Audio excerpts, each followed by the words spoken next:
All right. This is going to finish up chapter 6.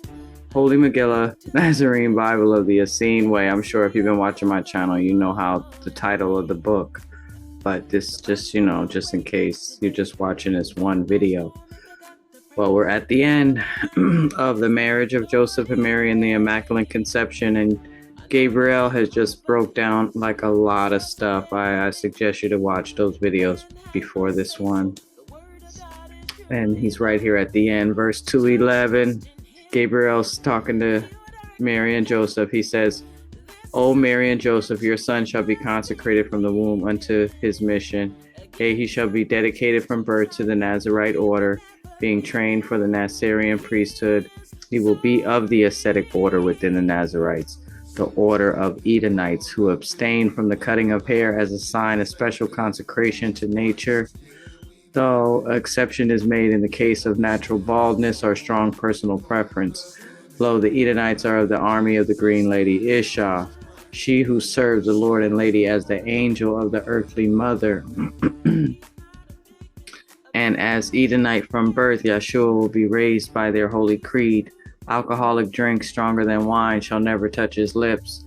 No razor will touch his head or face except for the trimming of ends or reasons of cleanliness. And though all Nasarians abstain from meat, Edenites also make an effort to include a goodly portion of wild edibles in their diet, like people ate before the fall of Eden. Edenites prefer their food to be fresh picked whenever possible.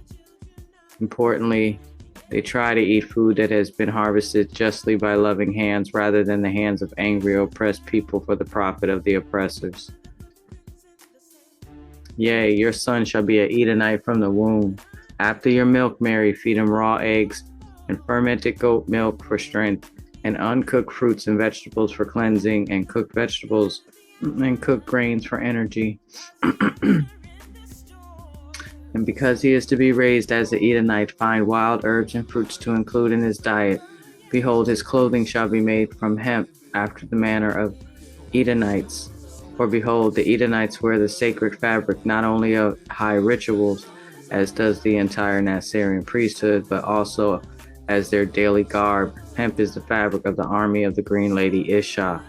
Yea, the uniform of her army is made of hemp, even the headdress. For this plant is most holy as fabric, but also as food, oil, and sacramental use for spiritual inspiration. Hemp is a large family of many sisters and brothers, yea, and all are worthy for their unique purposes. Wherefore the image of the hemp leaf on a staff held high by a green lion is the symbol of Isha's army. For in the last days artificial things will litter the world, and the use of hemp to replace those things will be needful to save Mother Earth and her myriad creatures.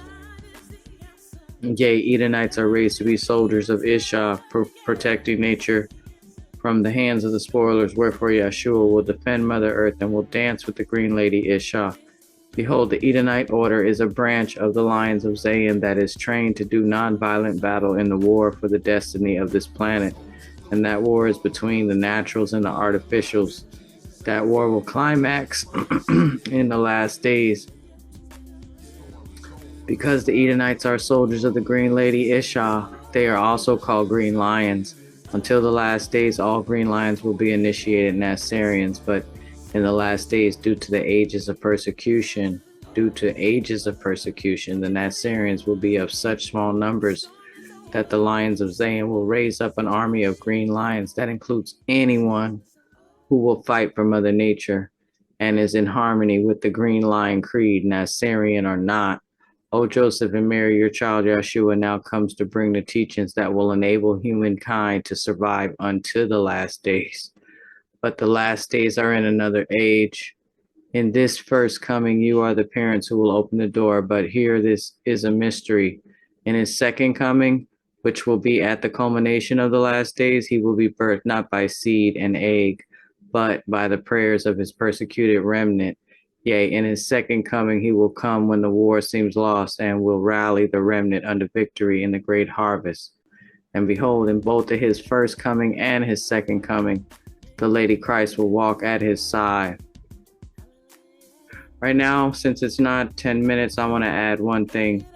This is after Abigail and Ishmael were killed, and Sarah, that Isaac actually, he requested, and they have agreed. It says, "Behold, a time will come when the Nasarian remnant is in dispersion and in need of help, and there will be many such times in each. The Lord and Lady and their servants, Abraham and Sarah, will respond by sending teachers and prophets from El Cush. But on one such occasion, Abraham and Sarah will make a special sacrifice. We will send our son, Isaac, into the world. For Isaac has so requested, and we have agreed. And when he comes as a man, he will take a human name. Yea, he will be called Noah, for he will bring comfort to them tossed by the storm that Lucifer will unleash." Right? So there's this whole story about Isaac coming as Noah, and they say his name is actually pronounced Noach. Right? Reminds me of the Ankh, actually, Noach. But she goes on to say, Sarah said, "Behold, the atmosphere will grow so heavy in this world that they who come from above to take human incarnation will likely forget who they are and why they came. Only if they regain memory of their identity and purpose will they be able to accomplish their missions. Lo, some will come here and not awaken before death, and some will be trapped in this world, and some will tumble down the golden ladder to lower worlds. For without memory of their identity or purpose, they may fall into lower activities that cause the contraction of consciousness. The more they fall, the less likely they will awaken, wherefore it is a great risk to leave a higher world for a lower world. Yea, we call that the great sacrifice, and that will be the sacrifice of Isaac. And the sacrifice of Isaac will be the sacrifice of his descendants until the day of the conquering lion." Abraham said, "You have now heard of the great sacrifice. Hear now the great search. Behold, those of El Cush watch each El Cushite who make the sacrifice, and signs and messages will be sent to them that make the sacrifice and forget themselves. Yea, signs and messages that proclaim, Sleeper, awaken. Even the words I now speak are a sign sent to some in the future." Yeah, one day I'll be able to read this whole thing to you guys. But all right, this is from the Old Testament, Nasarian, Book of Genesis, chapter 20.